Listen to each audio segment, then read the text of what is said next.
रोई दीवाना तोहर, रोई दीवाना तोहर, रोई दीवाना चुप करबू कि ना अपन शादी में हम के बोलबू कि ना। कार्ड शादी वाला बोला जान भेजबू कि ना।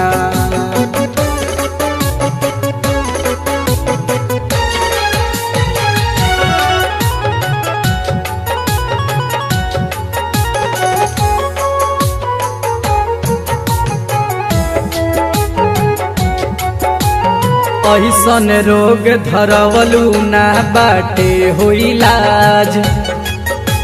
जही पुपिया घरे डोली आई हो आज। ऐसन रोग धरवलू ना बाटे हो इलाज। जही पुपिया घरे डोली आई हो आज। सखी से सेटिंग, सखी से सेटिंग, सखी से सेटिंग करबू कि ना। कार्ड शादी वाला बोला जा भेजबू कि ना। अपन शादी में हम के बोलबू कि ना।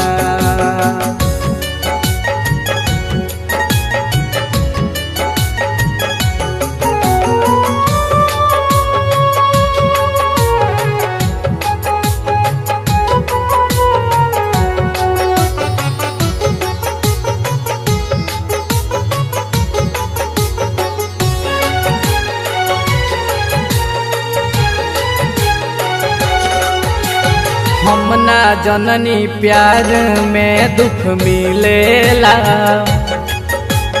कली बने कहीं और फूल जाके खिलेला। हम ना जननी प्यार में दुख मिलेला। कली बने कहीं और फूल जाके खिलेला। प्रेमी पर भात के, प्रेमी पर भात के, विषुबर जैसे के भूलबू तना। अपन शादी में हम के बोलबू।